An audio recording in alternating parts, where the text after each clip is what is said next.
What's up? What's up? Happy Sunday and happy Mother's Day. I've got just a few minutes because I'm getting ready to do a webinar actually in about 15 minutes. So I'm going to make this short and sweet. But I wanted to, first of all, say happy Mother's Day to any person that acts as a mom. It might be the single dad. It might be the mom who's, the stepmom. It might be the person who's taking care of kids in the neighborhood or your place of worship. Happy Mother's Day. And we know Mother's Day is every day, but it's nice to have some special acknowledgement for a day.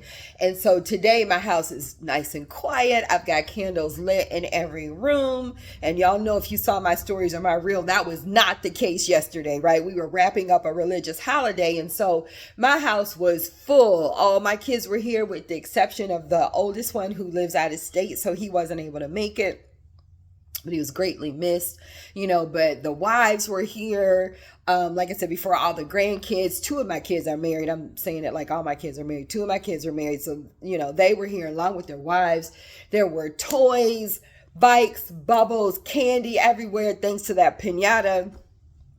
It was amazing. It was amazing. It was the best day ever, actually, just having them all here. And so I just want to get on here and share some grandma-isms or granny-isms with you. Because as I reflect, I'm sitting here on my floor, keeping myself hydrated, chilling. And I was just thinking about yesterday and my kids, because, every single time we get together, we always go back down memory lane. The old pictures come out. I'm sure you all go through the same thing. I always end up hearing yet another story about something that happened that I wasn't even aware of. It's crazy. But I also know that a lot of you are having a tough time as a mom. A lot of you, especially, with all the things that you have going on between social media distractions, all the uncertainty in the economy, working from home or working outside the home full time. And then you come home or you get off work from working, full time at home. And now you take on the other role of being a full-time mommy. And that is not easy. And I've done it all. Okay. I've worked from home as well as outside the home. And then, when I get through with that, it's time to change diapers, pull-ups, cook food, clean the house, the beds, all this kind of stuff. And ideally, you have a significant other or spouse that is right in there with you, helping you. But even if you don't, you still have to make it happen, right? Now, I'm not saying it's okay that your spouse or significant other isn't helping you. It's not okay. That's another time for another video on the best way to address that, right? Because I've learned a thing or two about that, right? But what I'm talking about specifically is I don't want you to take this time for granted, because it goes so fast and you hear it all the time. I certainly heard it all the time. I had plenty of people in my ear saying negative stuff, like, I'll get into that in a second. Let me stay on track with what I'm talking about.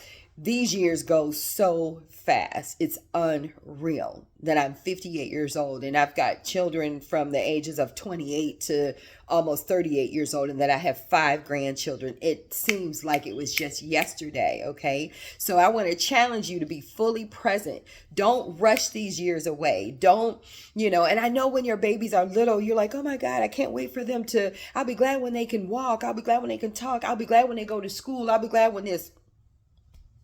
You'll be wishing for those days. You'll be wishing for those days when they're constantly calling you God, my kids would say my name over and over and over and over and over and over and over and over again, back to back to back to back, and not really even wanting anything, right? But you'll wish for those days, right? And so I just want to remind you to be present. I also want to say is make sure that you're being the best parent that you can be. What I mean by that is get help. All right. And I'm not necessarily talking about therapy, but if you need therapy too, hey, get it done.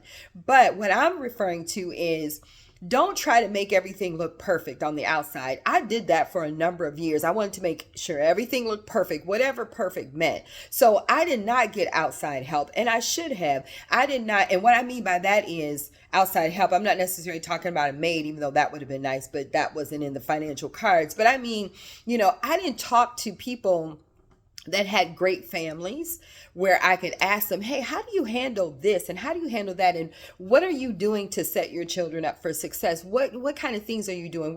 How are you talking to them? How are you dealing with certain things?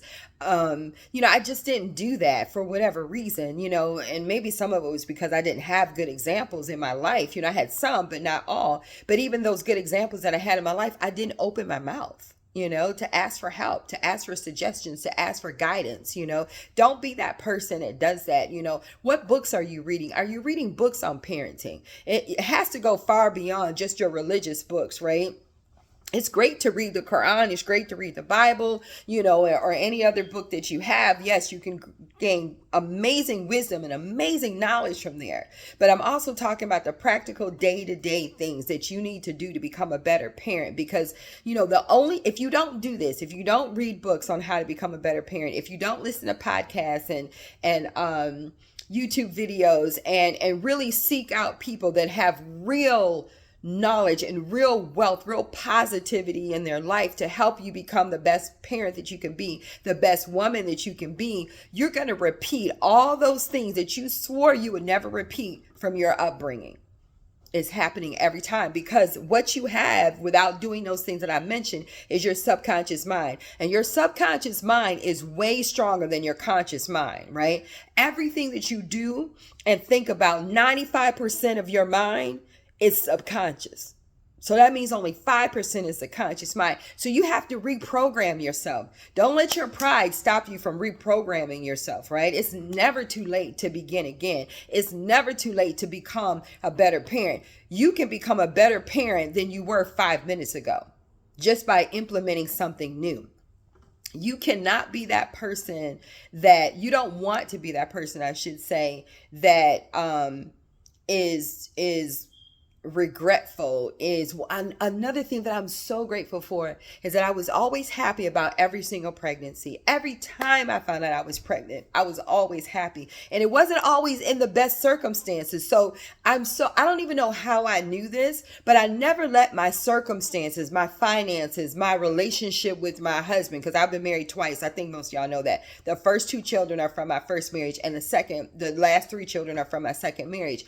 And trust and believe, it was not always the best circumstances in those marriages, right? Now, clearly, the marriages weren't all bad. I got 5 babies, so there was some time when the marriage was good, okay? So I don't want to give that impression, but there were certainly times when we weren't in the best financial situation, we weren't in the best emotional situation, we weren't in the best relationship situation, but I never, ever, ever let that make me think like, oh my God, I'm pregnant again, or oh my God, I have too many kids, or oh my God, how are we going to take care of them? Even though I had people in my life that were whispering that in my ear, but I don't know, maybe it was God's protection that I didn't let that sink into my head. All right. I still should have got help. I still should have sought to become the best parent that I could be, and talk to people that were great parents. I still certainly should have done that instead of trying to wing it and figure it out on my own, because let's face it, kids don't come with a manual, right? And each child is different. So but I am grateful for that. So if that's you, if you're struggling, if you feel like, oh my God, I have, how did I get here? My friends are single and they've got this, they're able to do that. Or my friends are rich and they're able to go here and do that. Just stop. Stop right now. Okay? Because what you have in the palm of your hand is something that your rich friends who don't have children won't have. It's something that your single friends who don't have children won't have. Okay? You have the ability to really impact the world in the palm of your hand or in the folds of your hug with your children. So what you do today can directly affect future generations, whether it be good or whether it be bad. That's completely up to you. It's completely up to you. But don't you feel bad about being tired. Don't you feel bad about being overwhelmed. Don't you feel bad about your financial situation. These are all things that you can change. These are all things that you absolutely can do something about. But the most important thing is learning how to be the best mom that you can be, in spite of feeling tired, in spite of feeling overwhelmed, in spite of feeling broke. Okay?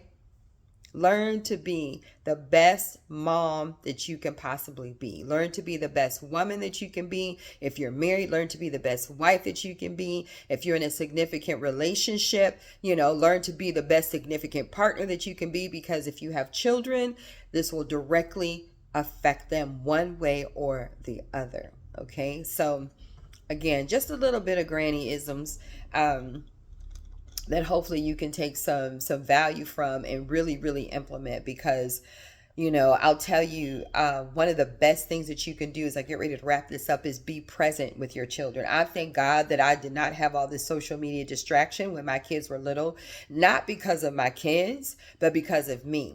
See, anytime that you find yourself just scrolling on your Facebook or your Instagram or any social media platform and it's not making you money, you're not paying off some debt, you're not paying a bill, you're not doing something with your job, there's no reason for you to be on there when your kids are around. And that's the honest to God truth. And I have to catch myself as a grandmother. My grandson was here the other day, the one that I homeschool, and he went in the playroom and he got out this basket of blocks, right? And he dumped them out on the floor, and he's sitting on the floor, and he told me, he said, "Granny, put down your phone." And he said, "And let's play together." And I said, "Oh, okay, give me a second." I wasn't doing anything.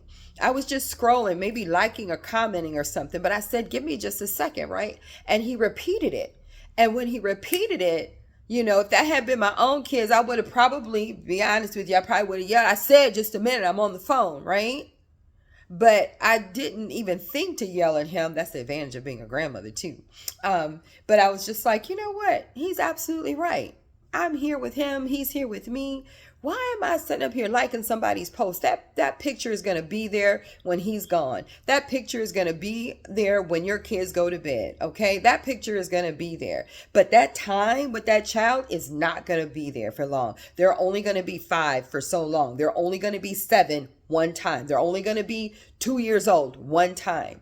So needless to say, I put that phone down. I got scooted my butt right on over there, and we made fire trucks and bridges and buildings and all kinds of stuff. And whatever it was I was looking at on social media, guess what? I don't even remember what it was I was looking at. That's how insignificant it was. So if that's you, discipline yourself to, when your children are around, be off the phone. When you're eating, be off the phone, because your kids are watching everything that you're doing, and you're teaching them how to be a woman. You're teaching them how to be a man. And most importantly, you're teaching them how to be a parent. And what you do with them is exactly what they're going to do with you. There's a great song, and it's called Cats in the Cradle. It's an old song.